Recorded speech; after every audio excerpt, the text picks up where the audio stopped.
Hi, Professor Benedict. I'm Jesse Aldana, and this is my part one to the final. So I'll start with the first question. How often did you think about storytelling coming into this class? So yeah, coming into this class, I thought about storytelling pretty often. I've always consumed a lot of movies, films, short videos. Growing up, I used to always watch YouTube videos. In my early teens and late teens, I've been really into movies, especially after COVID. COVID really got me into movies because there would be not much else to do. So yeah, I've always thought about storytelling. And I took the your other course last semester, and I just thought about always what keeps me so engaged with the movie, what part of the movies make it good storytelling. I'll watch a show and I'll be super into it, and I'll think like, why do I like this show so much? So I think about it fairly often, maybe more often than the average person. And yeah, after taking the course, definitely more often now. And having spent this, all right, moving on to the second question. Having spent the semester looking at different types of storytelling, do you find yourself more aware of the stories that surround us daily, influencing and informing us?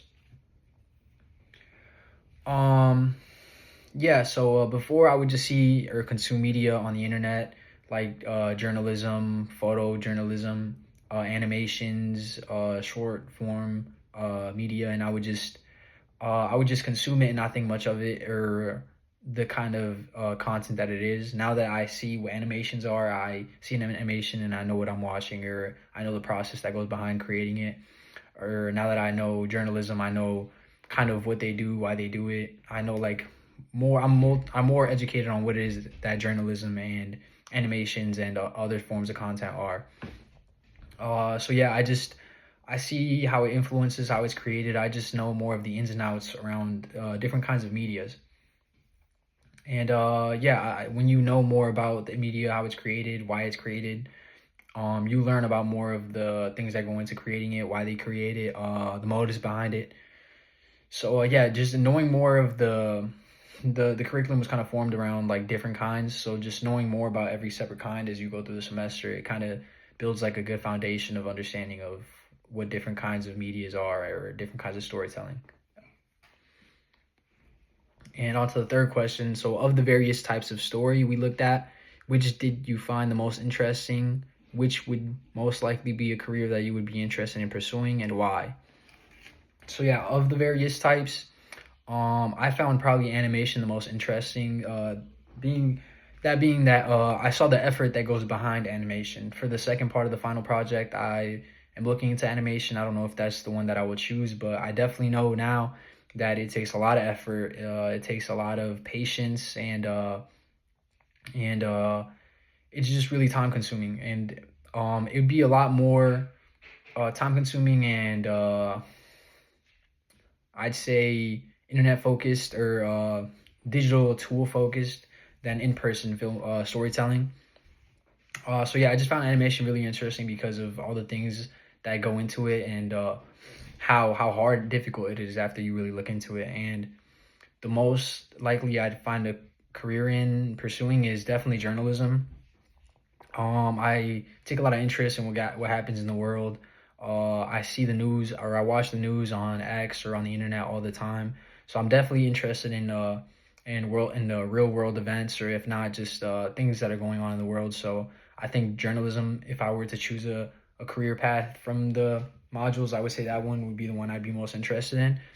And that would be because yeah, I take interest in those things. Journalists, they cover controversial or groundbreaking or just important topics that I think that I would enjoy to cover or work amongst. So for the next question, why which area were you least interested in? Which would you likely not pursue a career in? So yeah, um, the least interested module I was like the least interesting module for me was game design. Although I played a lot of video games growing up, I definitely fell out of love with it after COVID. As soon as I got into college, so yeah, I know game designing is very intricate and difficult, but since I've just fell out of love with the product, like what comes from those productions, that it just doesn't interest me as much. Video games, the new Call of Duty, things like that, I don't really find too much interest in anymore. So that would be the least interesting one to me. And the same one is the one that I would least likely pursue a career in. I know it's difficult. I know it's really multifaceted, and just because I'm not so interested in what the end product is, I probably would not find the process of creating it as interesting as like other modules or things we covered. So thinking specifically about this unique period of time we are in, a few short years post global pandemic, and more access to digital media in the form of streaming, social media, AI, etc. How did storytelling play a part of your COVID-19 experience, and how did it change the way you consume media in the last 15 years? So yeah, I'll just answer that one really quickly. Storytelling definitely played a role in my pandemic experience. We were all locked down for years. Things didn't go back to normal for a substantial amount of time. So I would be inside watching TikToks, playing Fortnite, game design, and then like short form media, and watched a bunch of movies, a bunch of films, consumed a bunch of storytelling.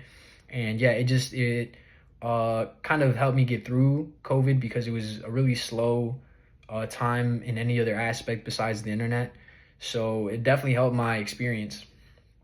And the next part of that question is elaborate, what type of stories were you consuming? So like, yeah, I was saying, I was watching a lot of TikToks, short form content, playing a lot of video games. I guess that relates to game design. I was also watching a lot of movies, so films, a lot of documentaries. I watched World War II documentaries, World War One documentaries. I was a little bit into history, like especially wars for a little while. And yeah, I was just really interested in that, in different types of things. We had so much free time during COVID. You could really take interest in anything and go down whatever rabbit hole you wanted to. And what types of stories are you consuming? Are they informational, persuasive, entertainment? Definitely all of the above. I watch a lot of informational, like the news, world things going on in the world. A lot of persuasive things. You get a bunch of ads in any app that you use or any website that you get media from. You get ads. So a lot of persuasive content, entertainment. A lot, nowadays, Reels, TikTok, YouTube Shorts, all those things are so popular. So definitely a lot of entertainment. And yeah, from 2020 to 2021, 2022, 23, 24, yeah, you've kind of seen mostly of the rise of short form content. A lot of TikToks, like I said, Reels, YouTube Shorts, pretty much any website that's media now has short form content, and they promote it. Excuse me. And now also with the rise of AI, you see a lot of AI generated films, shorts, videos. That's definitely something that's on the rise now. And yeah, it's just short form content is on the rise. People don't even have enough. People don't have the attention span to even consume movies anymore. They want to just see as many roles as possible.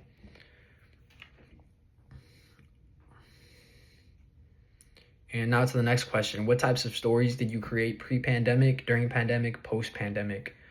Don't just think about the more literal types of stories like writing or filmmaking. Have you used social media to tell stories? What story are you trying to tell about your life in the time of COVID, post-COVID, current state of the world, current political climate, life as late teen, early 20 year something versus young teen/tween? So yeah, I used to, it's kind of funny. I used to create gaming content during and pre-pandemic, not post-pandemic at all because I went straight to college. But yeah, that's the content I used to create. I used to stream. I used to live stream my Fortnite gameplay, embarrassingly, and I did that for a short amount of time, like a year or two, and I was okay at it. I had decent results doing it. I did have viewers at a time, but not enough for me to stay involved in it. And then so I wouldn't tell stories, but I would put out content. I would try to entertain people. Just me playing, I hoped other people would be entertained from just watching me play. And I social media to tell the stories. I mean, I use Twitch, mostly Twitch. There was another website that I can't think of on the top of my head right now that I also streamed on. But I was trying to just put out that content. And now, post-COVID, current climate, I don't release or produce any media, but the ones I